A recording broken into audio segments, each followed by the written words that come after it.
Can you just speak to why you would like to join this particular committee? Sure.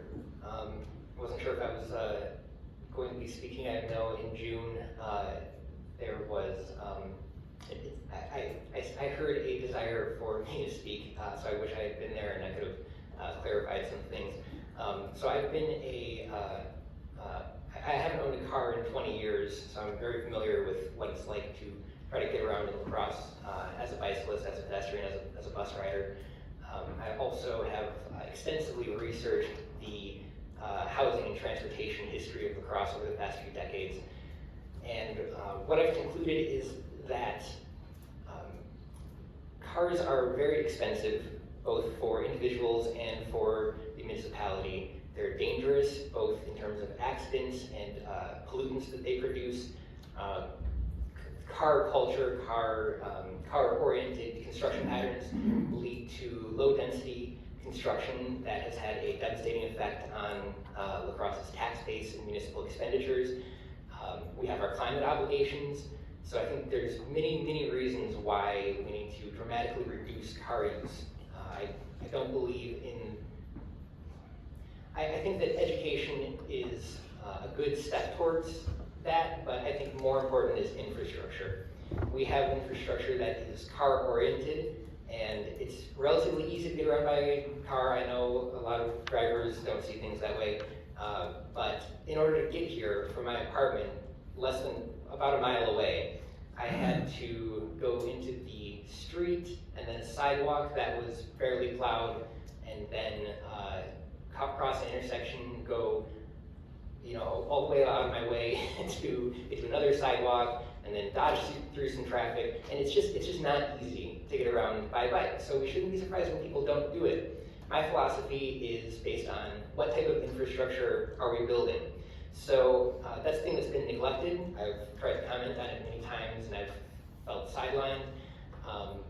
So I think that being on the Bicycle Pedestrian Committee is the thing that I'm going to be doing to be advancing those goals. Specifically, I want to be looking at very specific infrastructural adjustments. I want to be looking at intersections. I want to be looking at connections. I want to be looking at, does it make sense to put this bike lane here? How does this fit in with the larger plan? Is there a larger plan? So those are my goals as a member of the Bicycle Pedestrian Committee.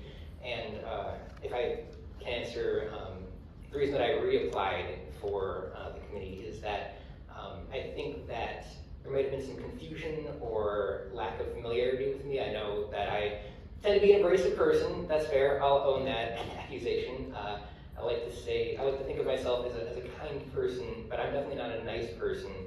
And that's just how it is. I can try to temper that. I understand the rules of conduct for committee members and people representing the city in that capacity. So I can definitely code switch and bring it in. And I also think that just some of the new council members might not have been so familiar with me, so I took that opportunity to introduce myself to a couple, and I think that we had some good conversations. So hope that, does that answer the question? So, Mr. Hundt, I appreciate everything you've said and your experience, and on many of these issues we agree. However, the reason that I objected previously, it was your inflammatory conduct towards council members when you had a difference of opinion on policy. And what we talked about is that we as elected officials and folks who are on those committees are held to a higher standard of conduct. And that was my concern about confirming that appointment.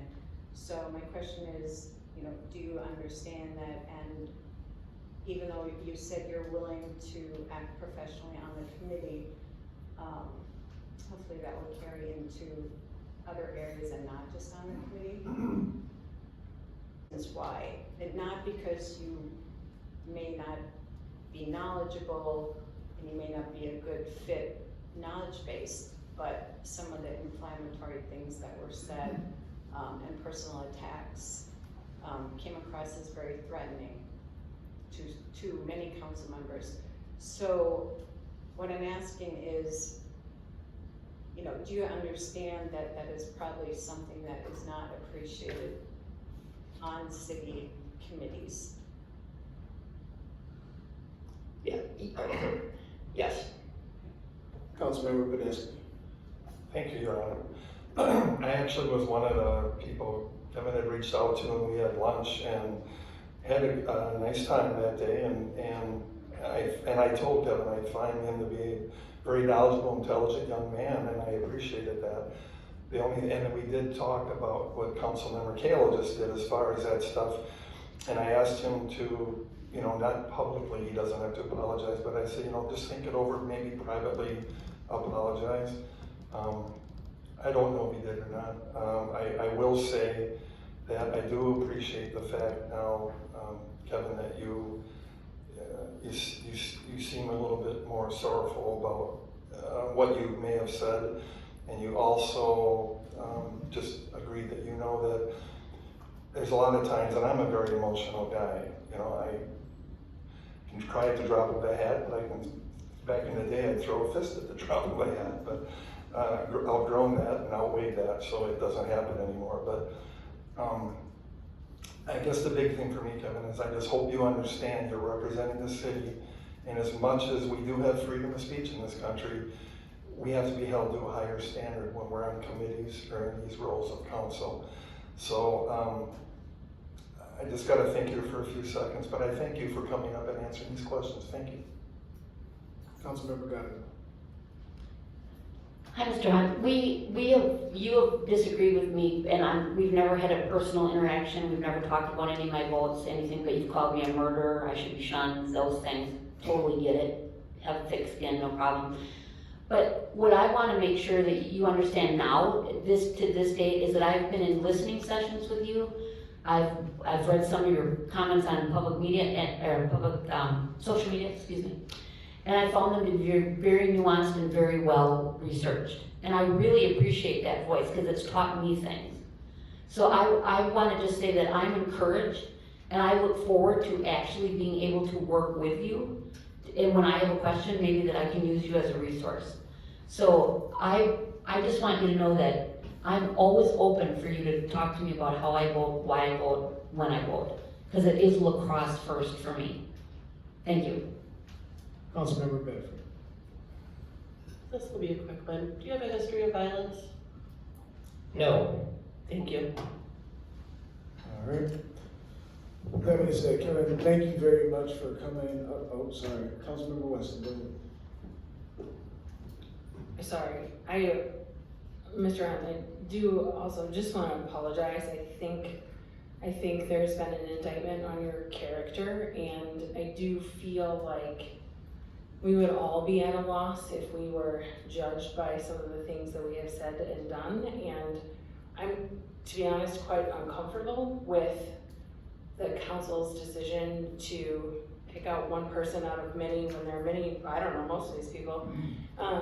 And so I'm concerned that this is a trend that we will continue, and I would like us to instead revisit how we appoint people to these committees. Anyway, I will be supporting your candidacy.